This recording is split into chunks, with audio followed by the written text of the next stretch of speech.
Welcome to Equestrian Skill Builders, something a little different for you today. Do you like horse movies, horse stories, and horse art?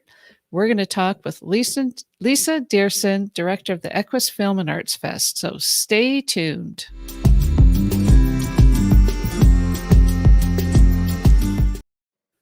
Hi there, my name is Laura Kelland-May, and our guest today is Lisa Diersen. Hi, Lisa. How are you doing this morning? Hi, Laura. I'm great. How are you?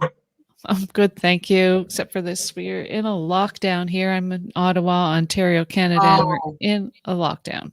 I'm outside of Chicago, and it's west of the city, and we're finally starting to lighten things up again. So I guess that's the way it's going to be going from now on, huh? Yes. Yes, it is. So Lisa Diersen is an avid equestrian, and she has spent her life in the company of horses, riding since she could sit in the saddle. Lisa has great appreciation for all types of equestrian disciplines.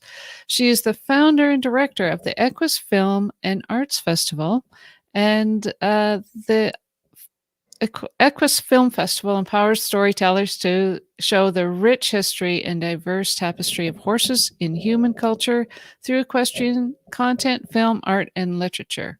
The EQUUS Film Fest is the first film festival oriented around equestrian-themed content from all over the world, and it also travels all over the world. Thank you for being here with me today. Well, thank you for having me, Laura. It's a lot. I'm excited about this. Yeah, me too. Because I attended the EQUUS Film Festival when it was in New York City. Yes. And it was just so great to spend the whole weekend in a film cinema, just going from one cinema to the next and seeing all the art and everything. It was just magical, actually. Right. Yeah, it's fun. We added literature and art and podcast and all of that. In the past few years, so it's really grown from just filmmakers. It's expanded. So I love all the different aspects of it. Yeah, it's great.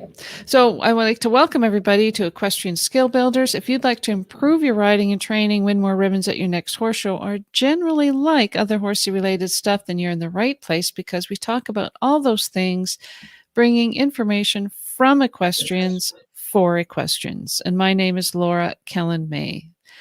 And I'm from Ottawa, Ontario, Canada, a competition coach specialist, high performance trained, Equestrian Canada senior judge and steward, hunter jumper, and as a live show producer, I can help you create a successful weekly broadcast. So I'd like to invite anybody, if you're watching, if you have any questions or comments or would like to get involved with our discussion, please put it in the comments here. We'd love to hear from you. And our guest today is Lisa Diersen, EQUUS Film and Arts Festival. So let's talk about the film festival. What made you start it? Well, we had a small equestrian event in St. Charles, Illinois, where I'm from. We started just a little, kind of like a horse fair, and one of my guests coming in, we had an equine assisted therapy part of the festival. It had a bunch of different components. Was Rupert Isaacson, who wrote the book, New York Times bestseller, and made a documentary called The Horse Boy, which was about his journey with his son, who is.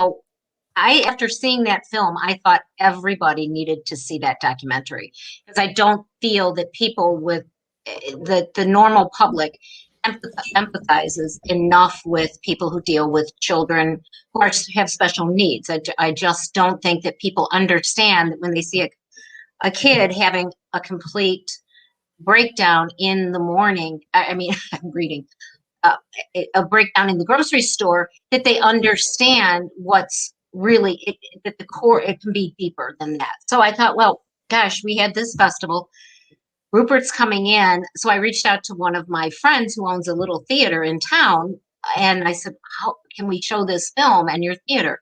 He's like, yeah. I said, well, what if I could get a few more horse films and we kind of add a film fest component to it?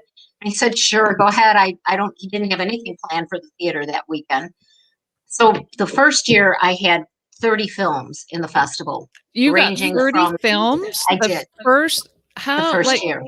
you I got, had a black rodeo film made by the filmmaker Jeff Canoe, who did the American Pie series of comedy films, but he had made a documentary about the black rodeo in Harlem that had Muhammad Ali in it. It was an older documentary, but it was so cool because we had a black rodeo aspect of the big fest that was happening. I had films about Tibet, horses in Tibet. We had therapy films. so how did you find all these We had people? films with the vet twist to it with the horse therapy. You know, I went online and I just started to search out, and I reached out to each filmmaker and I said, look, I have this idea. We're going to kind of do this. Do you want to join us? And everybody wanted to be part of it. We had Mustang documentaries, and it was so fun. And I had a film called The Equestrian, which is one of our bigger films on the EQUUS Film channel. And it's a half-hour film, but it's a dressage film, and it's a feature film, so it's a drama. And the filmmaker is Sybil Marr. She came in from the UK. It's a European film. So I had films in the UK the first year we had the festival. So after that first year, I thought, wow, we have something, because there's no one out there rewarding or even noticing these films. They get made. They're passionately made. Every story, all the way down to our little 2-minute films. Somebody's put their heart and soul into making them. And so I decided that was going to be what we were going to do. And a group reached out to me from the Netherlands, and they were going to get involved, and we didn't end up doing it. But they said, where would you do it to have people coming in from all over, if you had filmmakers from all over the world? I said, well, it wouldn't be Chicago because it's not a big enough draw. So we moved to New York for the second year, and we were in New York for 5 years until the Kentucky Horse Park invited us. They wanted to be our title sponsor. So in 2019, we moved to Kentucky Horse Park. We went virtual in 2020, of course, as everyone did. And I think our big move now is going to be to the World Equestrian Center in Ocala, Florida, which is the horse capital of the world. So I'm really excited about that. It'll be in November, so it'll be a warmer place even than New York. So when people come in from all over the world, and they're also going to be hosting at World Equestrian Center at the following year's equestrian phase. Okay, so you're gonna have to repeat that, because I don't know. I don't know if that was me, but just when you said something important, so just back it up a little bit and repeat it, because I don't know if it was me that was frozen or you that was frozen. Oh. So just kind of repeat like the last 5 seconds about the Ocala, what's happening in Ocala in 2023. Disney World will be hosting in Orlando the World Special Olympics. Okay. And at the World Equestrian Center in 2023, they're going to be hosting the equestrian phase of the Special Olympics. So, because we have so many equine assisted therapy films, it's kind of a really great place for us to start to base out of. My next question was this type of festival planned or unplanned? So I think you kind of answered that question for sure. So the first day of your EQUUS Film Festival, like your very first day of your EQUUS Film Festival in Chicago with your friends there, what did that look like as compared to what it looks like now? Well, the first we had was, of course, it's a beautiful theater. So to me, the theater setting is very important, the big screen, because most of these filmmakers never get a chance to see their films on a big screen. That was what every filmmaker that came in, we had 7 filmmakers that came that first year. So a third of the films, close to a third of the films, those filmmakers came in. We had a film about Marari horses. That filmmaker came in from France. And she was like, there's no way they would have ever seen that film on a big screen. And then it was, because it was smaller and more intimate, the guest got to really get one-on-one with the filmmakers, and especially Sybil Marr, because that was her first film that she had made. And she was kind of new to riding. And of course, we all know that everybody, especially dressage people, are very specific about what their art, their form of riding looks like. And it's a feature film. So she just was making it for the film part of it, not worried so much about the horse part. And the comments that she got was through the roof. I mean, she was like, holy moly. But now, the last live event we had, which was in Lexington, Kentucky, in the Wrigley Media Theaters there, was huge. I had 30 filmmakers that came in. We had 27 authors. I had a bunch of my podcasters were there. I had a dozen artists that came in. We were in both the Museum of the Horse and the theaters. So it was so much bigger and so much more encompassing of what this other world of horses is, which is the visual world, not as much with the horse there, although we did have a couple of horses there. But yeah. I think when I was in New York City, the New York City police came by and that type of thing as well. So when is the EQUUS Film Fest? When is it, and how can people find it? It is November 12th through the 21st. Okay. In August, we'll start selling tickets, but the live event portion of it will be the 18th through the 21st. So we're going to have a virtual portion that people will be able to sign in and be able to view the films. And then we'll have the live portion where we'll do the Winnie Awards and all of that at the World Equestrian Center, the 18th through the 21st. So it'll be, it'll give everybody internationally the ability to kind of be at the festival, which is what we found was so great in the 2020 festival, by being kind of forced to go virtual. It expanded our audience. We had, I called us the United Nations last year, because we had a documentary from Israel, we had a documentary from Palestine, and we had a documentary from Saudi Arabia. You know, in the Middle Eastern group of people who watched the festival, they would have never been able to come, but but because we were virtual and we're not geo-blocked, we're all over the world, they were able to watch the film. So are those the correct dates that I put up there in the banner? Can you see that? Yes, the live event, the 18th through the 21st, Friday through Sunday. Okay.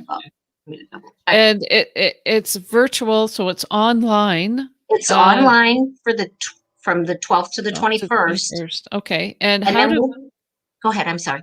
Yeah. So how do people get tickets? Let's just allow people to get tickets. So does that, when they go to... They'll be able to go to equusfilmfestival.net, and we will have, when the tickets are ready to go live, we'll have a link there that'll click you right to on our front page. You can go to all of our channels. You'll be able to go there to buy a ticket. You can go there to watch our podcast. Everything is kind of on the front page of the film festival. And this is what it looks like. That's and it will, in one of those spots will then be the tickets. So kind of on the front page, we highlight, the podcaster of the week. And if you go down further, we have the different films available. We have a few of the articles. The Times did a story on us. The Pony and His Boy is a documentary that we made about a Down syndrome boy. And he was 32-year-old pony, but he was 28 when the documentary was made. And we just lost him a week and a half ago. Had to finally say goodbye to Barry, and here we highlight our authors, our films, and our artists. So you can see. I mean, it's something for everybody. I see there's there's polo coming up there. There's Western. It's English, it's Western, it's therapy, it's everything. Wild horses. Yeah. So there's something for everybody on all kinds of different levels for sure. And books and art and then if you go back up to the top, you see we have the second click over is our 100-day classical dressage challenge. So where you're talking about people and dressage, the classical world of dressage, we've started an equestrian enrichment program for the festival. So that's one more aspect we're adding. We're going to start highlighting some of the lost arts and looking at different parts of riding that aren't highlighted at horse shows and everything else. So we've started this 100-day classical dressage challenge for people who aren't like doing the Mustang makeovers and all of that. This decide if you want to do, master work in hand or understanding, because with classical dressage now it's garrocha, it's working equitation, it's longlining, stuff that people who aren't in the show ring with dressage, there's a whole group of people out there that are doing the classical aspect of dressage. So it kind of gives them a place to get noticed. Yeah, and we are going to talk about that. I just have that kind of queued up a little bit later. Okay. Lisa, yeah, but that's great. So we do have a comment that I want to, Randy says, it's interesting how this time of the pandemic has changed how so many of us are going more online with virtual events and so on. Happy to see Lisa leading the way as always. Yes. Thank you so much. Thank you, Randy. Thank you, Randy. Yeah, it changed. It changed us in 2020. And if people are on our website, there's a link at the top back to the 2020 festival. So you have the ability to go in, and other than watching the films, the pop-up gallery. So the 2020 pop-up gallery is where we still have our filmmakers. You can watch the interviews, you can watch the award show, you can see who all our authors were. Every author, every artist, every filmmaker that, well, I would not every, about 90% of them ended up getting their interviews done. And you get to meet our team, all of the people who helped me get this festival going. A lot of the faces are familiar: Diana DeRosa, Lisa May DeMasi, Julianne Neal, Milt Toby, Candace Wade, Julie Powers is Powers Martin is my right-hand gal, and Carly Cade. So without that team, we wouldn't have been able to even pull this virtual event off. But each artist has a little interview. You can see their artwork. All of our bloggers and podcasters that were entered last year, there's a link to their podcast, and then you can watch the filmmakers' interviews and the authors' interviews. There's so much going on. Right. We're going to leave that up. Every year we'll add another, they'll stay up so people can always go back and watch. That's excellent. So I was interested to see when I read your bio that you had a background in engineering and construction management. I also have a degree in engineering. Yeah. Yeah. I worked at General Motors in dye engineering. I was one of the first women in the country. There were 3 of us who were in the program that I was in back in the, I'm not even going to say, but it's so interesting to me, and it's especially with you in the field. Yes. How we're just talking the other day, things that were said to me when I was young and really getting into it, they'd be lawsuits now, and people wouldn't have their jobs because it's just changed that much. But it takes women getting out there and doing it. So Yeah. So how has your engineering and project management helped you build this success with the film festival? As you know, and especially if you're an engineer, putting things together, making things work with each other, it in my head, it just kind of, I see how it all works. So that's where the engineering end of it really helped me. And building how it's, it's kind of like building houses. You have to, everything gets started at the bottom. It's the foundation. It's bringing everything up. The Yeah. film festival is just building things, and we've slowly built an unbelievable community of horse people. Yes, and it's getting bigger, I guess. I mean, how when your first film festival was like 2 days? Was it 2 days or It 3 was days? the first was 2 days. It was a Saturday and Sunday, and And then now you're 10 days. we're 10 days, and we're hopefully we'll be coming out of the horse capital of the world. But in New York, it was, and you were there. It was a lot of fun in New York. Oh It my was so gosh. different. For a country person from the country, I mean, lived on a farm, to take the train to right downtown, go slog through the streets with my roll bag, and nobody even blinked twice. First you're really self-conscious. I'm going to roll my suitcase down the sidewalk to, I think it was 17th Ave or something, I think. So you went to the village when we were in the village. Yeah. Yeah, And, yeah. and like nobody even batted an eye. So it was a whole experience for me, for sure. And Were you being able, there the year Dreamer was there? it was the $80 champion. Oh no, we had Dreamer. It must have been the following year. There was a film called Unbridled, or Unbridled, which was about girls in a therapy program Nope. that were recovering from sex abuse. The horse that was the star of that movie walked all over. I'll have to send you the link for your viewers. It was called Dreamer's Day Out in New York City. Oh, cool. She took that horse everywhere, in front of Trump Tower, with a rope around his neck, no halter. She did Liberty, and in New York, you can have a horse. New York City, you can have a horse anywhere as long as he is tethered. So unless it's posted, no horse is allowed. She walked that horse everywhere in New York. Carly Cade was there that year, and she was, I mean, everyone. It was so amazing to watch the horse standing in front of the theater, just standing there. He looked like a Breyer horse standing there. No, I didn't wonderful. see that one. What I saw was the I think it was the $80 champion, or the movie about that. The New York City police were there for sure, and Snowman. That's it. Yep, exactly. And so I'm not quite sure. Was that 2000? I don't remember. It was a while back.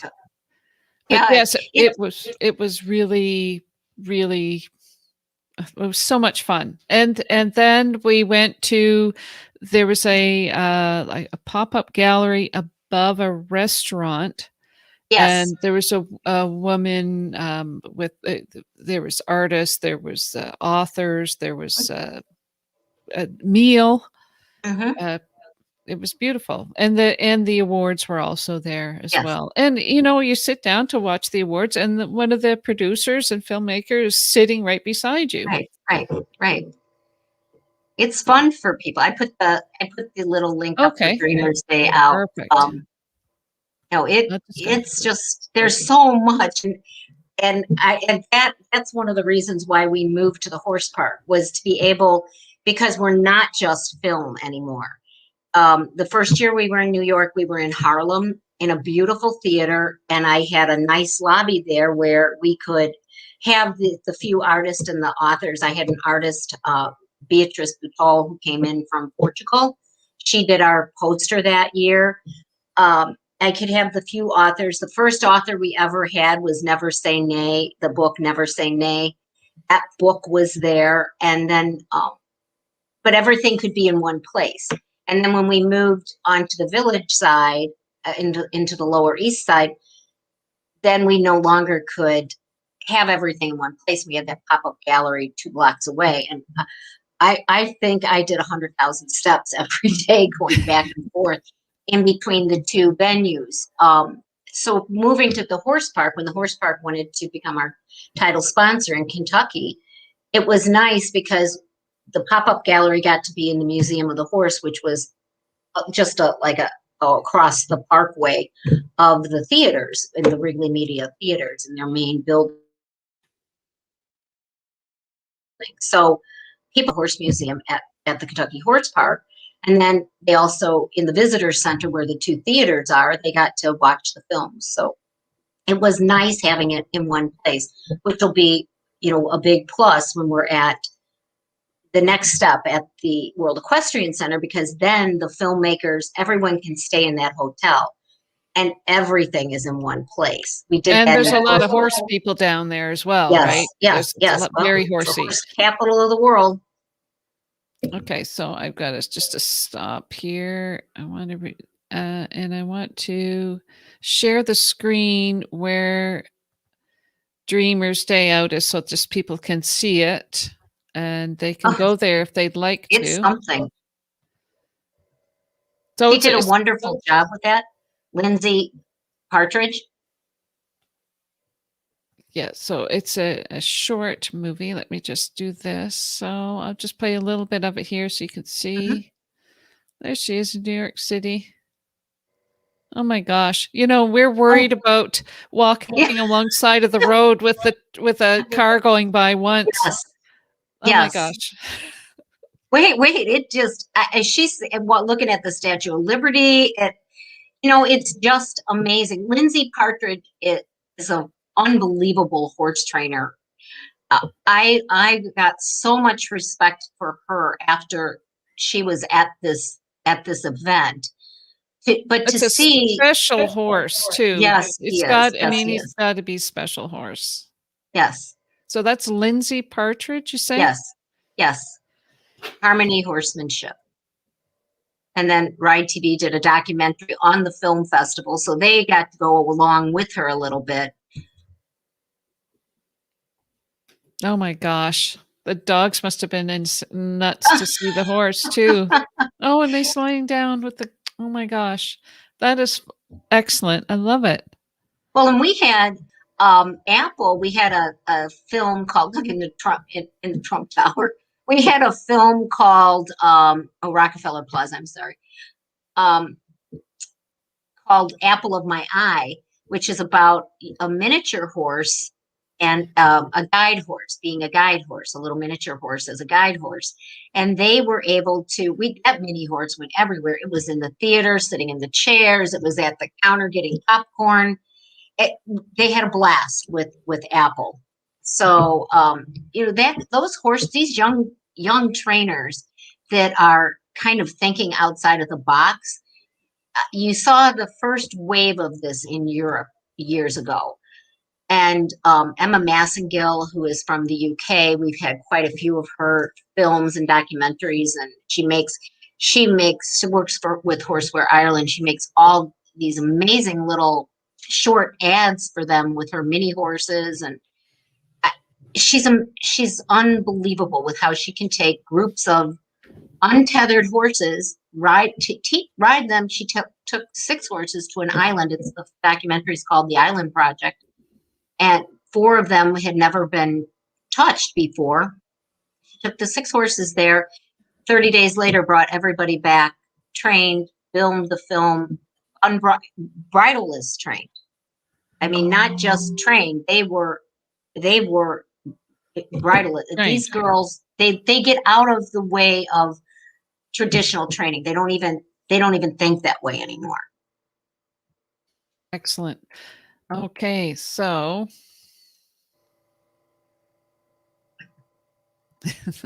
love that. Yeah, it's funny, isn't it? So this broadcast is sponsored by Equestrian Skill Builders. Become a thinking rider. You'll progress faster, ride effectively, and be extraordinary. So get my free mini course called Ride in Harmony say goodbye to bad rides. I'm going to put the link in the comments if you're interested. So let's talk about what you do outside the EQUUS Film and Arts Fest. What do you do when you're not working on the The film fest? all-consuming Anything? festival. Sleep? Yeah. Do you sleep or what? Do you know? Oh yeah, yeah. Well, and now that we've built the channel and our channel is expanding, and Okay. it's So that's working on that. so Equus when Film you're not Channel. working on the film festival, you're working on the film channel. We have the film channel, but I also have Lusitano horses. Right. That's what So I was going to trying to get at. You are talking about Lusitanos. That's not something you usually hear about. You usually hear about thoroughbreds and warm bloods, but you've gone to the Portugal side of things with the Lusitanos and the 100-day dressage challenge. Is there a link for that we could post? yes, right on the website, right next to the Equus is the 100-day classical, and the entry form is on that page. You can just click and everything is available right there. And what we're doing is we're asking people to send a little video in where they're at. We have a lady who's doing longlining with her miniature horse in South Carolina. No, she's in Maryland. She's doing her miniature horse. And so she sent a little video in on where she's at with that mini horse, just getting ready to start to introduce him to longlining and what her goal is to accomplish longlining in that time frame. It's basically 100 days. And so people, yeah. Pardon me? It's right here. Can you see that? Am I sharing that? Yeah, right there. So it's what you can accomplish in those 100 days. And it's, I find that I do a little bit of training at the barn with, because I'm kind of the longliner at the barn.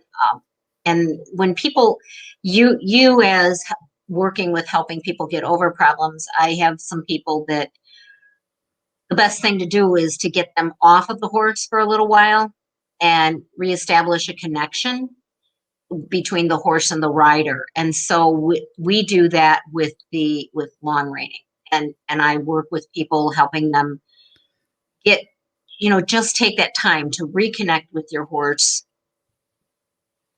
learn without your weight being up there in the way. So when you do the groundwork, when you learn to do work in hand, which is why I'm in the classical world with the horses, with the Lusitanos, it's more like poetry. It's the poetic side of dressage.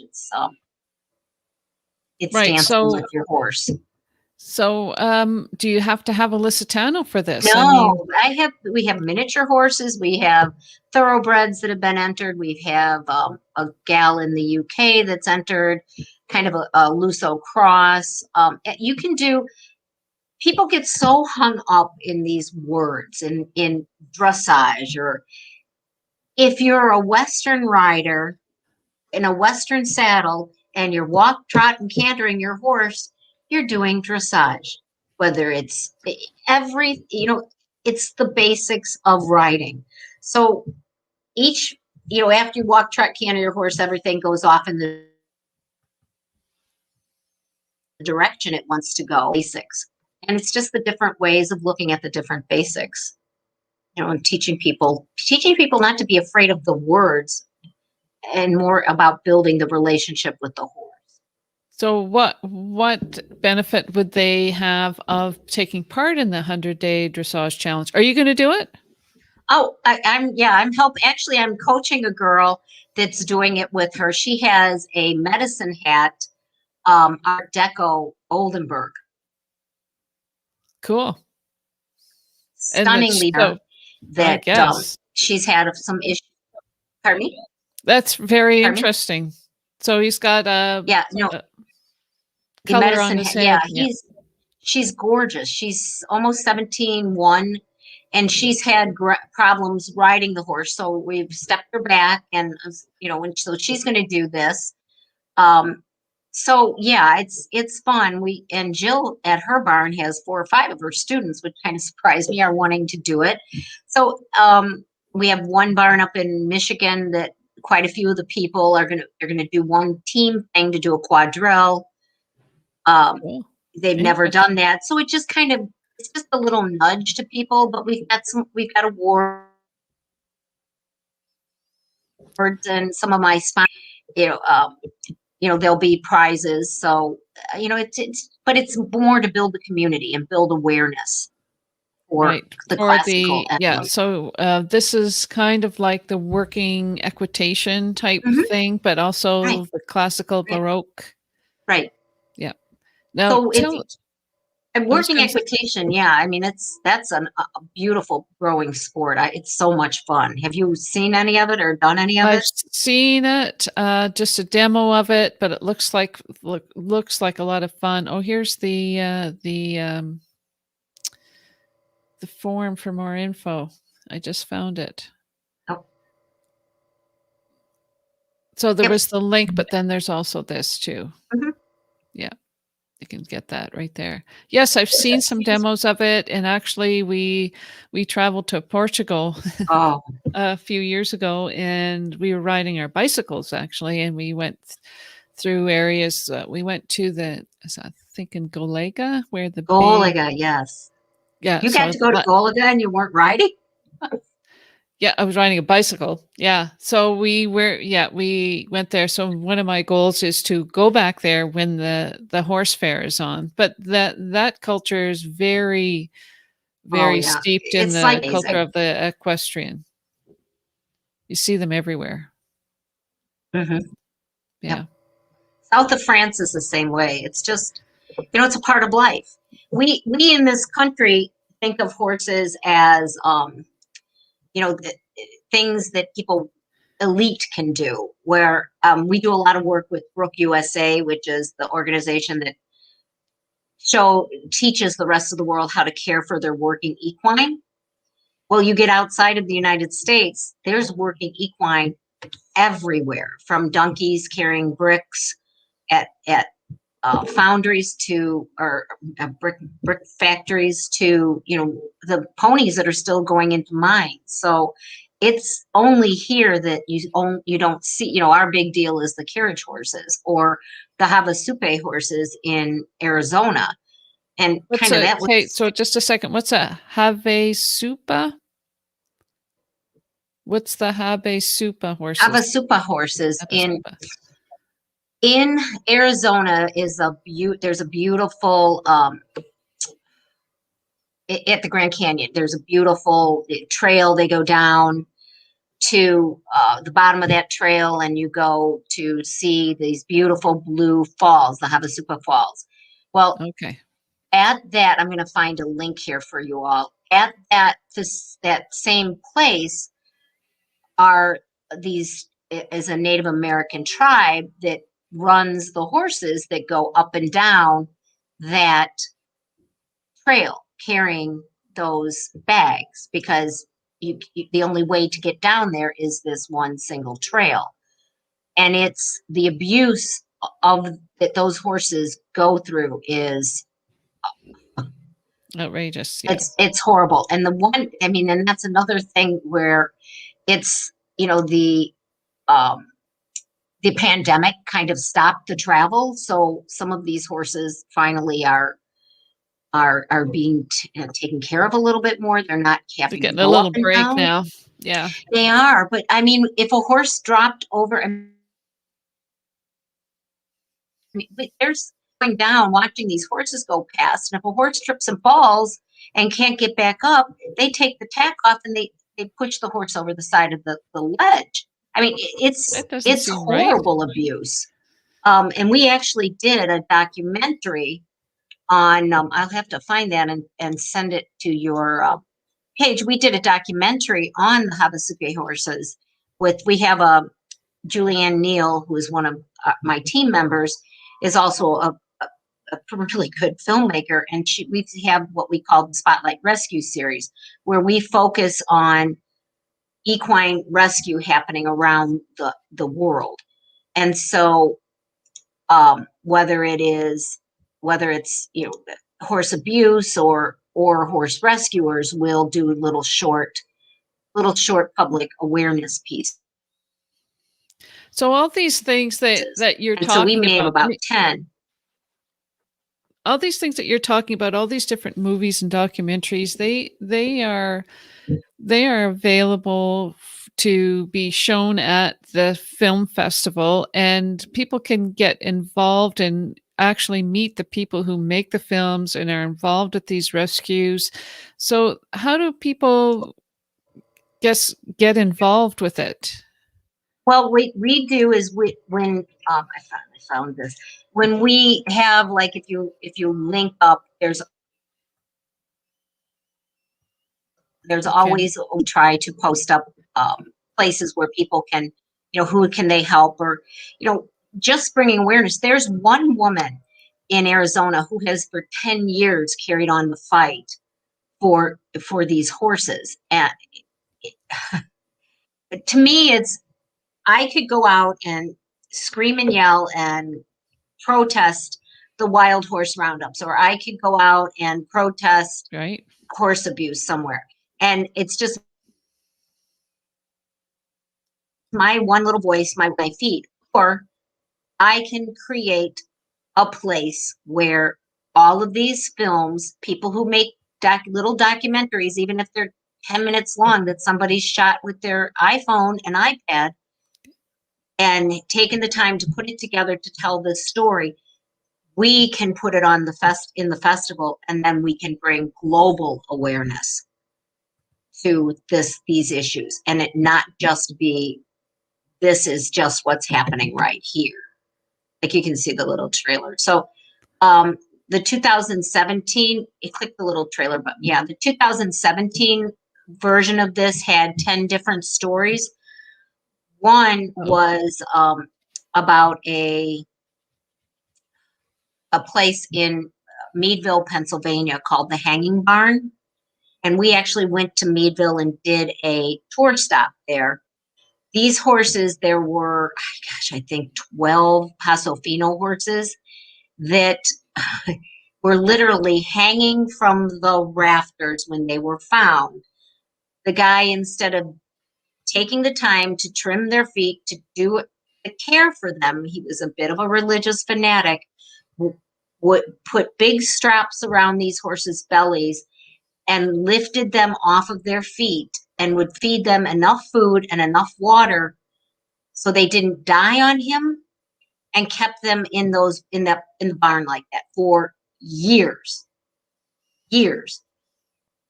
And so when they rescued them, they had to euthanize, I think, 5 or 6 of them right away.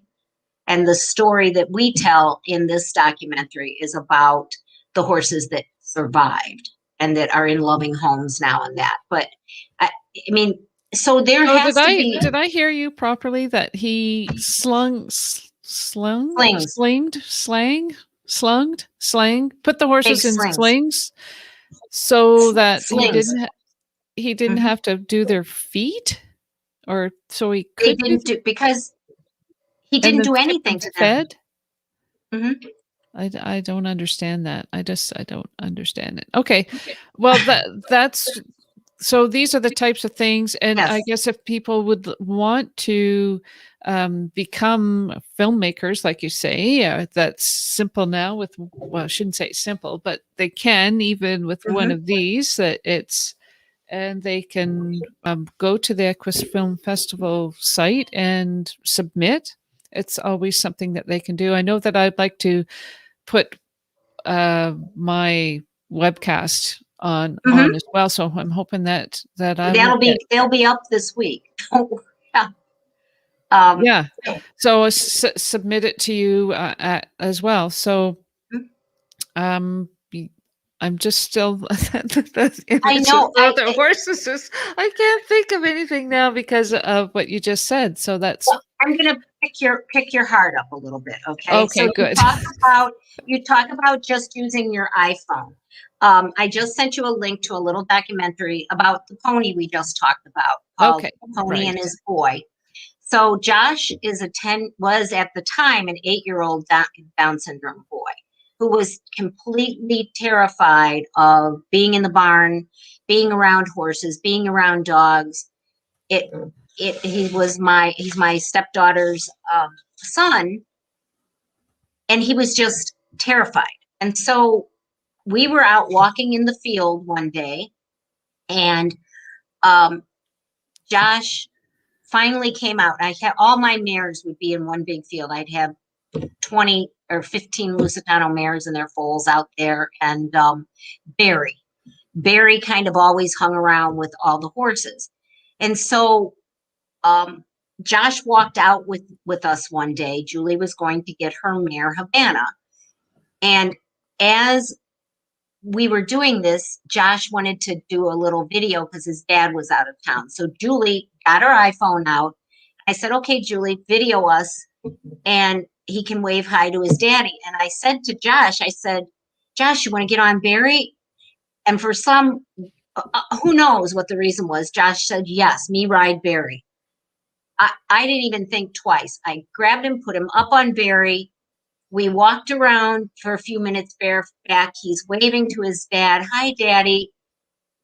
And so that's part of this documentary. We sent that footage to the filmmaker. She added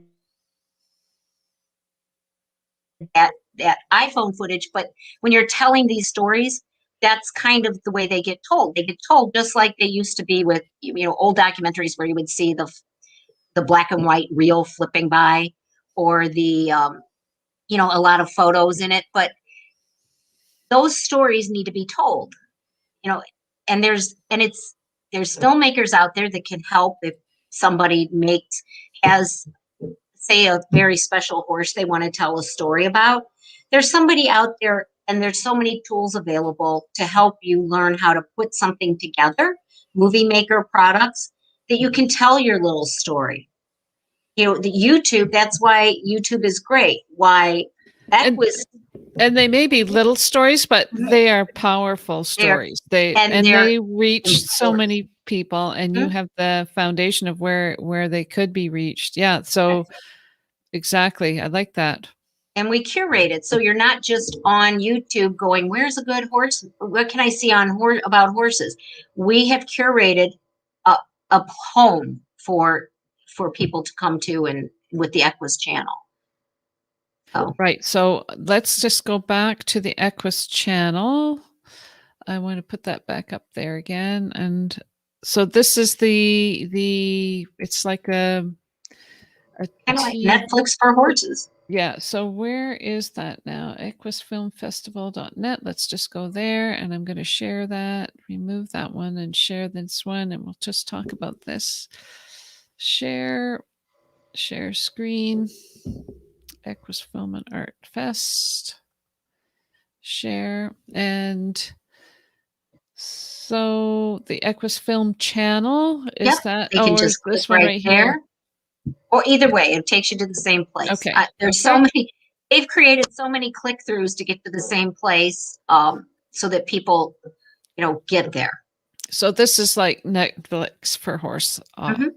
Okay, perfect. So this is an on-demand thing that you've developed, and it has those movies that we just saw. And is it movies and series and shorts and series and travel? We work with Crystal Kelly with Equine Adventurous. She's created an amazing series of travel documentaries. She kind of got grounded with COVID, but she's traveling now. We have a film from Dreamland, Greenland. We have Lipica Stud she's been at. Just all kinds of documentaries, travel documentaries. We have quite a bit of Western content that's coming online now, Western equestrian shows. That's the beautiful thing about EQUUS, is that we have music videos. It's not just jumping, it's not just dressage, it's not just horse racing. If it's been done with horses, we probably have had a documentary added in the festival about it. We had a documentary last year, a horse racing documentary from Japan that was entered, which is about Benini racing, which is, I don't think I'm pronouncing that correctly, but it's where they do horse racing with these huge sleds behind the horses. I'll send you that link. And that's what they do in Japan with draft horses. And so people just, it's expanding what you think you know about horses and taking it to a whole nother level. Yeah, and they're not just riding films or training films, although those are also included. They're the ones about neglect. And the other thing at the festival that I remember as well was the panels. There was panels and people talking about different things. And when I was there was a woman who was involved in the movie industry and talking about abuse on set and how that has evolved. And also there was one I remember as well that I watched was there was something about the New York carriage horses, and then there was another one about the Tennessee walkers and the shoeing, the soaring. Yeah, the soaring. That's a whole other thing, right? How would you got to see that? Yeah, but people around the world. I'll never forget. We had a New York City police officer, Mountie, came in. The horse, each one of the guys traded off holding the horse while the other guy went in to look at the displays. And we had the display there from the Tennessee Walk, from the flat shod people who are against soaring. And he picked up that pad, and unless you've seen that pad in person, and you can't realize, believe it. They passed it around, and it was like a bag of sugar. And they put that pad on that horse's foot, then they put chains on that horse's foot, then they put chemicals on that horse's leg to soar that horse's leg. And they're allowed to show those horses with the pads and chains on. Something's wrong.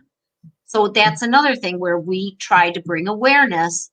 I could go down there and protest though at that show, but instead I can bring awareness, and you from Canada who wouldn't know what the heck goes on in Tennessee or Kentucky get exposed to it. Yeah. So I couldn't, I've seen pictures of it, but I didn't, I thought they just kind of raised them up a little bit, but I couldn't believe it. Actually. Yeah. So here's the horse racing pictures of it. Horse racing. Benny. Yeah. Yeah. So it's just with sleds. They didn't have a trailer, but it's just something. It's so cool to be able to see, just the different things around the world that people do. And peg racing in India. There's just so much. Yeah, that's very interesting. All right. So do you have we're just kind of going to wind things up here. I think we could spend quite a bit of time. I think maybe we should do this again. Do you have any final words? I'm up for that.